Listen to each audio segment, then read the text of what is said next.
I just needed a good smutty romance to get me through the day, and it delivered. There were so many people that were saying that this was Emily Henry at her best. This was literally Emily Henry's masterpiece, and it isn't. I just need help. Look, bottom line, I need help. There is a lot more sex than I was expecting, but hey, who doesn't love a surprise, you know what I mean? Hello my friends, my name is Bella, and today I want to talk about all of the books that I've read in the month of May. I read a total of 10 books, which is by no means a bad number, a small number. It's just not the numbers that I'm used to making every month. You know, I'm a little bit confused, I'm a little bit surprised, but I'm also pretty happy with all of the books that I read because I enjoyed basically all of them. There was like the one 3-star book, but apart from that one, I had such a great time reading these books and discovering these different worlds. It made for a great distraction from real life, which is always a pleasant surprise. I also feel like this month I struggled a lot in finding new books that I was excited to read, or just books that were outside of my comfort zone. But I feel like June is going to be so much better, and that's all thanks to the sponsor of today's video, Book of the Month. Can I get an amen? Thank you so much to Book of the Month for sponsoring this video and making sure that my June is filled with new releases. I can literally already feel the reading slump leaving my body, and I am just so grateful and excited that I get to talk to you guys about Book of the Month. So if you've never heard of Book of the Month, first of all, where have you been, Loca? And second of all, Book of the Month is an online book service for readers like you and me. Their mission is to promote new and emerging authors and help readers discover books that we are bound to love. Their team vets hundreds of books to give us a monthly selection of new and early release titles, so we can spend more time reading and less time researching. They are also risk-free. You can skip any month at any time and you will not be charged. They also have the best price for new release hardcover fiction. You can get your first book for only $9.99. Let me just say that again for the people in the back. $9.99 by using the code SPLASH. This month I chose The Wishing Game by Meg Schaffer and Inkblood Sister Scribe by Emma Torst, which sound like the perfect way to get out of this reading slump. So make sure that you head on over to bookofthemonth.com and use the code SPLASH to get your first book for only $9.99. Thank you to Book of the Month for sponsoring this video and helping me out with this reading slump that's just beating my butt at this point. And without further ado, let's start talking about the 10 books that defined my May. The first book that I want to talk about, I didn't actually finish it, but it did take quite a lot, like quite a big chunk of my life. This first book is Cien años de soledad, written by Gabriel Garcia Marquez. Even before 2023 started, I set myself the goal of finally reading Cien años de soledad. I tried reading it a couple of years back, but I was not really used to reading books in Spanish, even though it is my mother tongue.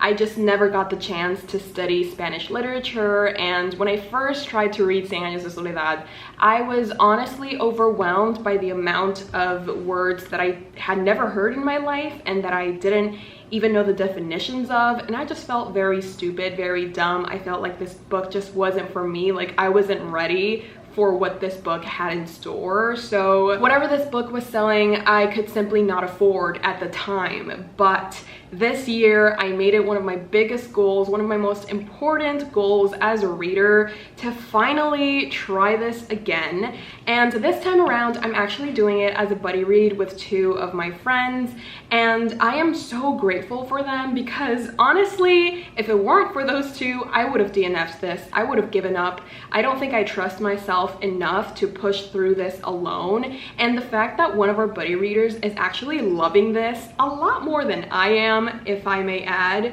it really helps me see this book in a different perspective, and it helps me appreciate aspects that maybe I wasn't allowing myself to see, because you know, just the general opinion that I have of this book right now is that I am not enjoying it. I'm just really frustrated and also a bit upset at how Marquez writes women. And I also don't really like how much sexual content this book has, which is not something that I was expecting. I didn't even know that I had to prepare myself for that. There is definitely a lot of sexual content in this book, and it's not even good. I'm probably going to talk about my thoughts and opinions a bit more in depth when I actually finish this book, because for now, I'm only on page 137, and that means I'm missing, you know, a little bit over 350 pages. So I have a long way to go. Even though I've only read 137 pages, this has taken its toll on me. This is probably why I had such a hard time picking up other books, because it's been a ride and it's still ongoing. So I will definitely keep you guys updated, because I know that a lot of you are also trying to read this book as well, or trying to find motivation to read it. I will keep you updated, but I have a long way to go before I can finish this. The first book that I actually did finish this month was Heaven Official's Blessing. Listen, I read this for a reading challenge where I read the highest and lowest rated books on my Goodreads shelf. Thankfully, fortunately, the gods smiled on me and they gave me the blessed opportunity of reading this book as the highest rated book on my shelf. Honestly, when I first got this book, I had the lowest expectations possible. I even went to it with a negative mindset. I was like, I'm not going to like this, because I had already had a previous experience with this author, and I thought that their writing style was very wonky. It just didn't feel right, and it felt like a bit ridiculous and absurd at times. That's probably being a little bit mean, but that's just kind of how the writing came off. When I started this book, I was honestly so ready to hate it. So color me surprised when I ended up giving this bad boy 4 out of 5 stars. Oh my goodness, this book is so enjoyable. The characters, the writing felt even different from the Grand Master of Demonic Cultivation. It didn't feel like the same author, because it just felt a lot more natural, and the problems that I was having with her previous works, I did not find in this one. I don't know why. Maybe because I was a bit more prepared. I don't want to think about it too much, because I just had so much fun reading this book. And I loved the characters, I loved the story, I loved all of the twists and the turns that came our way. I love the love, yes, I love the love. So if you've never heard of Heaven Official's Blessing before, we are basically following Xie Liang, and he was a crown prince. He was beloved by everyone, even the gods, and he was very kind-hearted. Well, he still is, he's not dead. He is very kind-hearted, he cares for his people, and he's always making sure to look out for them and give them the best possible life. So in this world, if you do good enough deeds, or if you're powerful enough, you actually ascend into godhood, and Xie Liang has actually ascended 3 times, which means that he has descended twice, which has never happened in the history of this world. The fact that he has descended twice means that he's sort of become the laughingstock of the gods. He's just kind of the butt of every joke. Nobody really respects him. He's known as the god of misfortune, and nobody prays to him, because like, who wants bad luck? Yeah, he's just made fun of a lot, and Xie Liang has almost accepted this fate. He's like, he's okay living this life. He doesn't mind being the clown. He doesn't mind being made fun of, because, you know, he's happy with himself. He's living a good life. He's living a peaceful life. That is until his 3rd ascension, where he makes a lot of accidents happen and a lot of mistakes. Things get broken, temples get demolished, and in order to make amends for these mistakes that honestly weren't even his fault, but let's not get into that. In order to make amends for his mistakes, he is sent down to Earth to deal with some ghosts and some demons that have been popping up here and there. And in one of these missions, he meets this guy, you know? He meets Sanlang, and Sanlang is a very mysterious character. We don't really know what he is. We don't know if he's a demon. We don't know if he's a ghost. We don't even know if he's human. But Sanlang and Xie Liang form such a beautiful relationship. You know, they're bros. but it's deeper than that as well. So as the story progresses and as we're dealing with these demons and these ghosts, we also have the relationship between Xie Liang and San Lang and how they just keep getting to know each other and how their friendship and relationship is blooming and flourishing. And it's so funny, the banter is really cute as well, and I just cannot wait to get to know more of them. It was just a really fun story, and it kept me hooked, it kept me entertained, and it kept me wanting more. And that's why I also read volume 2 of Heaven Official's Blessing. I don't own a physical copy, but I just couldn't wait because I needed to know how this story continued. I needed to know if Xie Liang and San Lang had more precious moments in the dark. I needed to know if the forehead touches and like the touch in the hand would unfurl into something deeper and something more meaningful, and boy was I not disappointed. Oh my goodness. I don't want to spoil the second book because obviously it is volume 2. Just as a quick setup, in volume 2 we get to visit the ghost realm, which San Lang is very important there. He is a very important person in this realm, and for some reason or other, we meaning me and Xie Liang, we need to go to the ghost realm and we need to rescue somebody. Yes, but when we're in the ghost realm, of course, a lot of other things start to happen and our lives are put in danger. Houses burn down, there's a fire going on, we almost die, there's like a bunch of traps, and there's like a lot of stolen moments between Xie Liang and San Lang, and I just live for those. I live for the illicit affair that is going on between them, which is not even an affair, but if you think about it, it is, because San Lang's identity and Xie Liang being like a literal god, they should not be together. So it's low-key a forbidden romance now that I think about it. Oh my goodness, maybe that's why I love it so much. But anyways, yes, I'm just really excited to continue on with this story. I mean, just look at the cover of volume 3. These covers are gorgeous. They deserve to be framed in a museum. They are so beautiful. I love the colors. I love the characters. I love what they're doing, whatever it is that they're doing. I just love to see it. And trust me, you guys are going to eat this story up and leave no crumbs. So if you're ever looking for a fun fantasy BL novel, I would highly recommend Heaven Official's Blessing. Yes, I would recommend it. Thank you so much. So if you do decide to pick up Heaven Official's Blessing, I would love to know what you think. I would love to discuss this book with you. So just think about it, okay? Just think about it. Just think about it. Just think about it.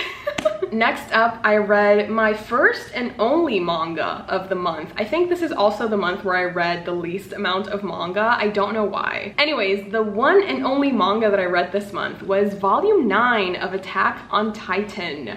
Look at this stunning cover. It's probably one of my favorite Attack on Titan omnibus versions cover. It's just glorious. I am an Eren girly, so you know, you cannot go wrong whenever Eren is in the cover. I said what I said, but actually that may change in the volumes to come because I have mixed feelings about this volume. There are some things that shocked me to the core. Starting from volume 9, I have no idea what's going to happen in this story. I left off on the anime on part 2 of season 3, so this was literally brand new information. The things that went down in this volume, I was not prepared for. Nobody prepared me for what happens in that one panel. I don't want to talk about it. I don't want to talk about it. I don't want to talk about it. I don't want to talk about it. But yes, volume 9 of Attack on Titan, I ended up giving 4 out of 5 stars. There were some few questionable moments that I can't really wrap my head around because I don't like the direction that the story is going, but at the same time, it's like watching a train wreck. You just can't look away. And I am so terrified about what's going to happen because in that train wreck are some of my favorite people of all time. And I wish I could do something to stop this, but I can't. So all I can do is read about it. It's very overwhelming, okay? I don't know how to deal with these emotions. Send me prayers, send me wishes, condolences, whatever you want. I just need help. Look, bottom line, I need help. Anyways, yes, that was Attack on Titan. And then a little change of scenery. I read a memoir, which is probably my most recent favorite memoir. Not that I've read that many memoirs, but this definitely takes the top 3 spot. And that is In the Dream House, written by Carmen Maria Machado. Dios mío.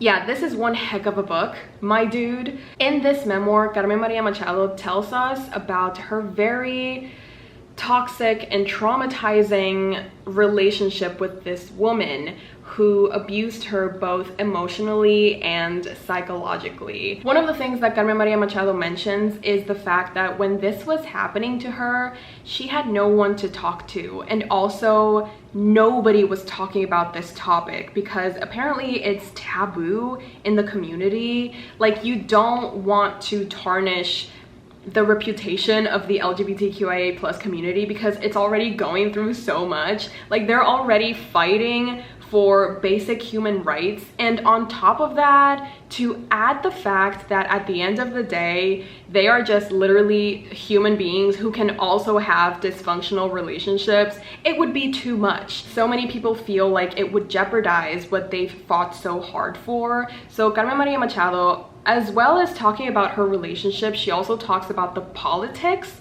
of talking about it and acknowledging the problem, and the way that she talks about this, the different elements that she brings into the story. She uses like different metaphors and different symbolisms and different moments in history to explore this thing that she went through, and it's so eye-opening. It's devastating at times. Like, there were some moments where I was just crying in public because yes, I read this in the middle of an airport.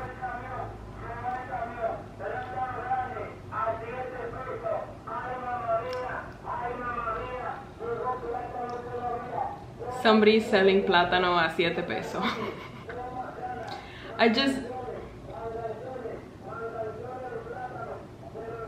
Apparently los plátanos, they're very big.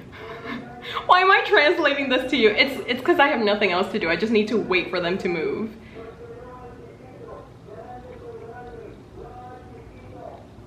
Oh, they have big ones and small ones. Stop, are they parking outside my... Please leave. Okay, I think they're leaving. Oh my god, okay. I don't even know what I was saying. Oh, so I actually read this in public because I started this in the airport. My flight kept on getting delayed and delayed and delayed. And so then I just finished this in the airport, just waiting for my flight. And I cried in public. I am not proud of that because I hate showing people that I actually have emotions. Weird. But anyways, it was such an incredible experience to read this book. It was so devastating, it was painful, it was emotional, but I also feel like this is such an important novel for so many people, and the fact that it's so hard to talk about something that is so common, it makes it even worse because it feels like such an isolating experience when in reality so many other people are going through the same thing. They just won't talk about it. And I have so many moments, so many scenes, so many quotes that I just went ham on annotating because it was devastating. It was devastatingly beautiful. I think that's what I would describe this book as, devastatingly beautiful. And it sounds terrible, but it is in fact freeing. The idea that queer does not equal good or pure or right. It is simply a state of being. One subject to politics, to its own social forces, to larger narratives, to moral complexities of every kind. So bring on the queer villains, the queer heroes, the queer sidekicks, and secondary characters and protagonists and extras. They can be a complete cast unto themselves. Let them have agency and then let them go. So that was her exploring Dream House as queer villainy, because what she does is that she turns the years that she spent with this abuser into this dream house where she sometimes feels locked in. She turns their whole relationship into this dream house, and it's sort of like a substitute for the house that they shared. It no longer exists in the physical realm, but it does exist in her mind. So it's such an incredible exploration of queerness and abuse and guilt and self-hatred as well, and just an exploration and deconstruction of what it means to be Carmen Maria Machado and to be in this relationship, and how that shaped her, how it changed her, how it changed those around her, how it's still affecting her, and how it affected her in the past. It's just a brilliant piece of literature. I'm telling you, top 3 favorite memoirs for sure. I would recommend this to everyone. It's painful to read, but I feel like everyone should read this. I feel like there is something for everyone to learn, to take away from this. So 10 out of 10 would definitely recommend.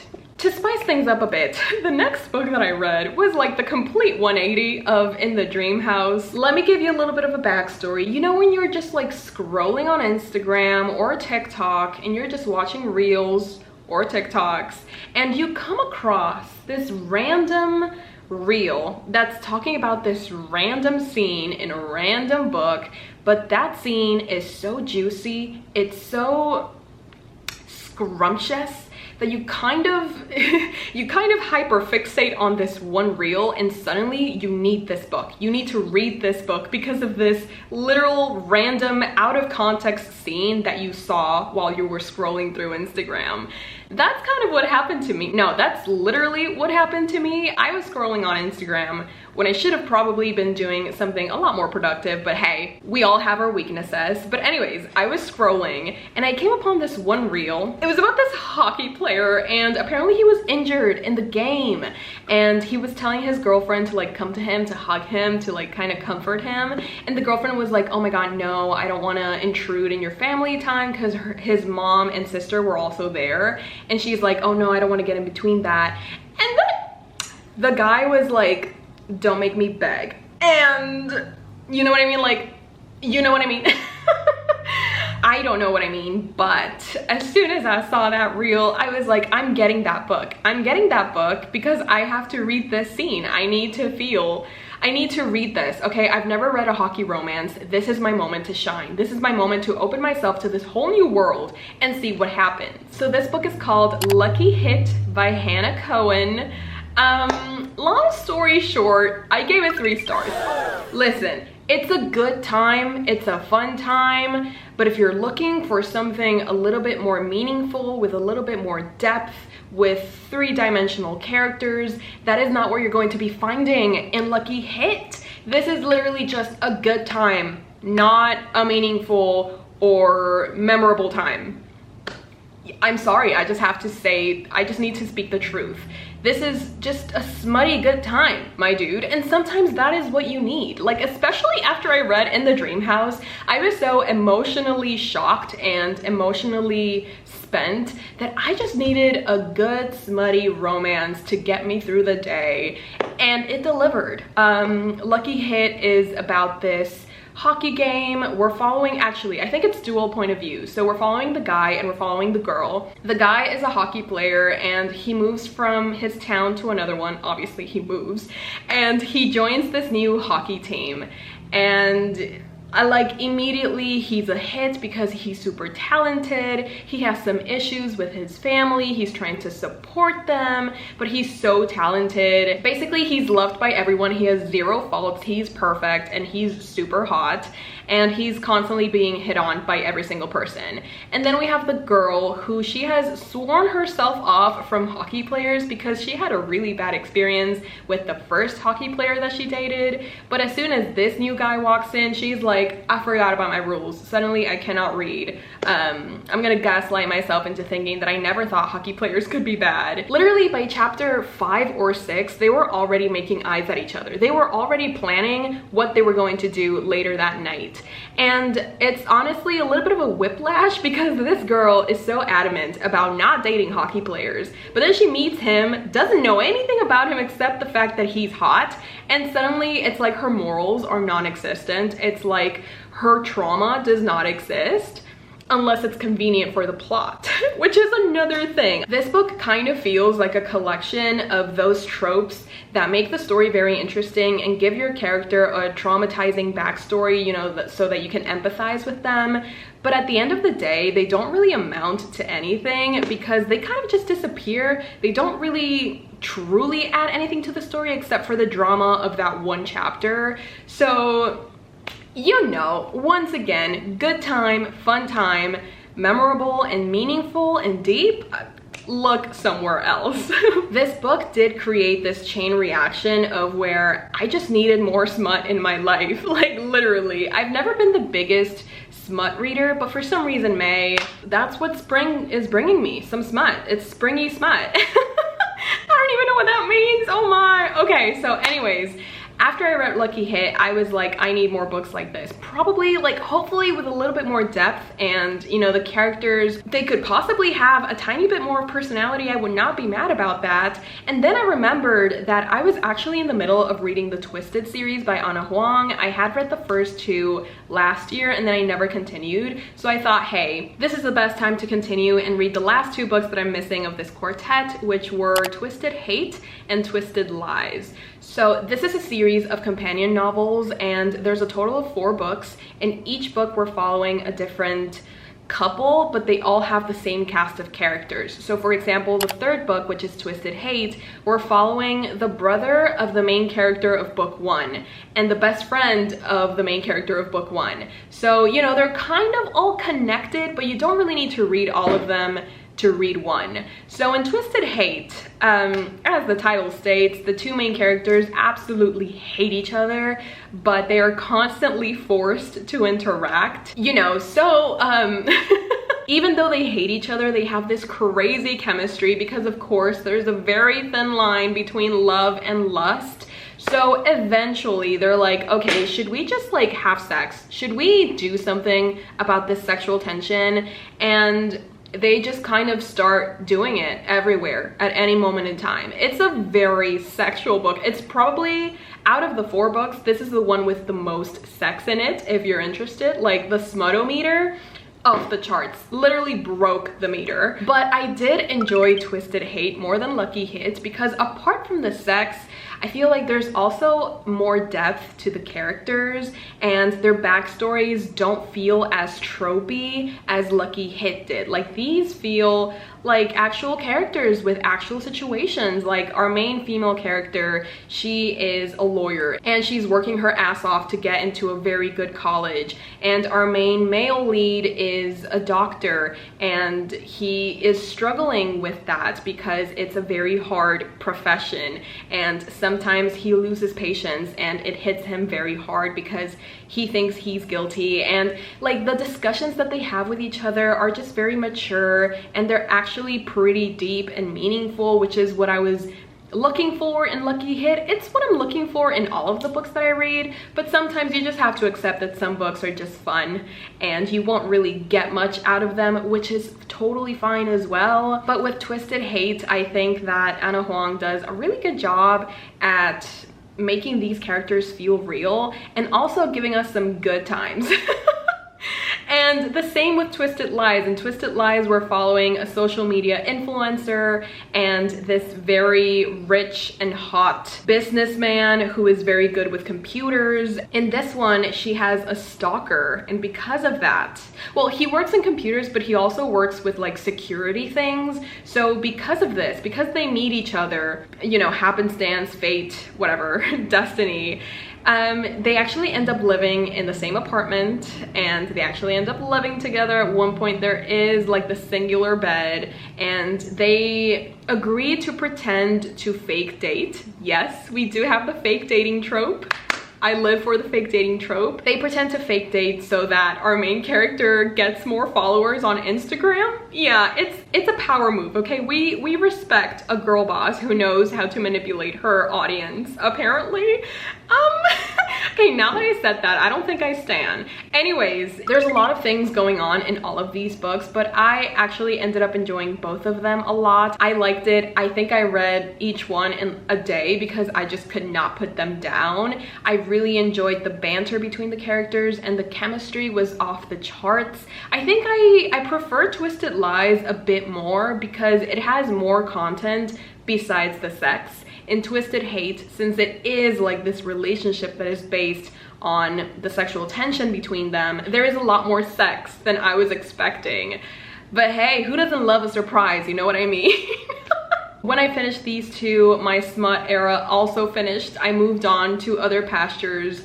I will come back eventually, so if you guys have any recommendations for smutty books that you've loved, please leave them down below. I'm always looking for some good recommendations. The next book that I read was Happy Place, written by Emily Henry, and this was my Patreon May book club pick of the month. I'm just going to rip off the band-aid, okay? I'm going to do this quick. I don't want to dwell on this too much. I gave this 3.5 out of 5 stars, which is not bad. Like, in the grand scheme of things, a 3.5 is not bad at all. It's pretty good, actually. But in the Emily Henry scheme of things, it's a pretty big deal, my dude. There's literally not a single Emily Henry book that I've given less than 5 stars until Happy Place. And I think that the hype got to me, if I'm going to be honest. Like, before the book even came out, there were so many people that were saying that this was Emily Henry at her best. This was literally Emily Henry's masterpiece. And it isn't. Like, if this book made you happy, I'm so happy for you, but I did not have that experience. And I do have a whole reading vlog dedicated to this on my Patreon. If you're interested, link is down below. But I would have kind of preferred to have an exclusive reading vlog for book lovers, which still remains my favorite Emily Henry book. But alas, beggars can't be choosers. If you haven't heard of Happy Place before, in this book, we're following this couple who has broken up, but they decide to pretend to still be together to not ruin the friend group. It's advertised as this book of friendship and relationships, or failed relationships, and the chosen family trope is mentioned a lot, and I just couldn't vibe, unfortunately. I think at the end of the day, that's just my main problem with it. I couldn't connect with the characters, even though Harriet and I share so many similar habits and so many similar thought patterns. Even though we were so similar and we even act the same in some situations, I couldn't really believe the friend group. It didn't feel real. It just felt very, I mean, it sounds silly to say because obviously it was scripted, but it just felt scripted. It didn't feel genuine. It didn't feel natural. And even though there were a couple of good quotes here and there, I feel like at the end of the day, this isn't Emily Henry's best work. I also feel like the romance in this one and like the banter between the two main characters, which is Wynne and Harriet, it's not what it's been. You know, book lovers, beach read, people we meet on vacation, top tier banter, top tier sexual tension. In this one, sure, we get the sexual tension, but we don't really, I don't know, like, there are a couple of elements that are missing for me to truly connect with this book, and I am so sad about that. Like, nobody is as sad as I am about the fact that I gave an Emily Henry book 3.5 stars. There are 2 things that I think are the main reason that I did not like this book, and I do go more in depth in the vlog, but just to give you a little sense of why I had such a hard time connecting with this book. The miscommunication trope is my #1 pet peeve, both in books and in real life. And this book is literally based on miscommunication. This book would be 100 pages long if these people just talked to each other. If these best friends, if these chosen family would talk to each other and would be honest with each other, this book wouldn't even exist. And 2, I'm not the biggest fan of the back and forth, like flashbacks, flash forwards, present day, what happened 10 years ago. It worked in People We Meet on Vacation, but for this one, it just kind of like took me out. And I was like, okay, can you just stay somewhere? That's just a cute little sneak peek into why this book did not live up to my expectations. and I'm going to move on because I'm too sad about it. The last 2 books that I read in the month of May are actually for a reading challenge, one that I am actually really excited to share with you guys, so I hope that you're excited as well. So I'm only going to mention them briefly, but I do want to let the record show I read these books and they made an impression on me. The first one is If Cats Disappeared from the World, written by Genki Kawamura. This is the story of a man who finds out that he's about to die and he literally has like 1 day to live, but suddenly he is visited by the devil. Literally the devil himself. And apparently he's wearing like a Hawaiian shirt. He's very, hey guy, what's going on, what's good? And our main character, he's just like, well, I'm going to die, so I'm guessing that you're like a hallucination or something. And the devil is like, nah dude, I'm right here and I'm here to make a deal. So here's the thing, if our main character chooses one thing to make disappear from the world, he gets 1 extra day to live. So for example, if he makes cell phones disappear, he gets 1 extra day to be alive. But then he starts asking himself these questions. Is his life worth the disappearance of cell phones? What are cell phones really worth? What is his life worth? What are the consequences of cell phones disappearing from the world? And that's only day 1. We have a whole week of things disappearing. We have chocolate, we have movies, we have music. This is our main character just struggling with the meaning of life. Honestly, it's a very introspective novel and it's very deep and meaningful, and I think it's also very sincere and very hopeful. Like, it doesn't sound very hopeful because this man is literally about to die and he's questioning the meaning of his own life, but it was honestly very heartwarming. And I think that's like the beauty of Japanese literature, or at least the literature that I've had the honor of reading. It always leaves me with this sense of wholeness and wholesomeness. It just feels like a very beautiful perspective of humanity. So I really love Japanese literature, and I'm so happy that I got to read this book for that reading challenge because I have that experience vlogged and I can go back and read it or watch it. I also read Perfume, the story of a murder, written by Patrick Suskind. And this is a German classic, so it was originally written in German. Thank you for stating the obvious. But basically in Perfume, I mean, as the title states, this is the story of a murderer, but it goes so far beyond that. It's not only about the murders that he commits, but the reasonings behind them and Grenui's life, Grenouille being our main character, the things that he experiences. His thought process is so fascinating, and this was a very interesting book. I'll just leave it at that. But again, I don't want to give you guys too many details because I don't want to spoil the reading challenge. So this was the very last book that I read in the month of May. I was gonna say March, oh my goodness, okay. I ended up reading a lot of my books this month on my Kindle, so this doesn't look like much, but I'm actually really happy with all of the books that I read because I found a new favorite in the dream house.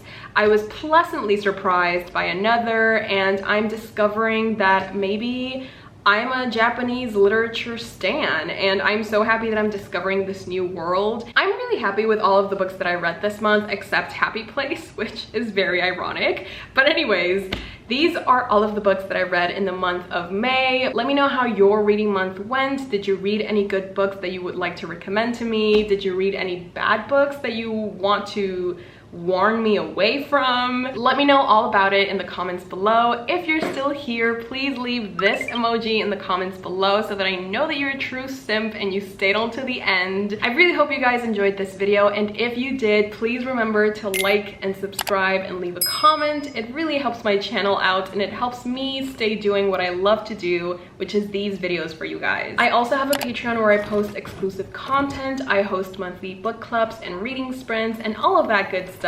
So if that is something that would be interesting to you, the link is down below. As always, I would love to have you join my army of premium simpers. Once again, thank you so much for watching. I love every single one of you, and I'll see you next time. Bye. Hey Jimmy, you nice. Keep going.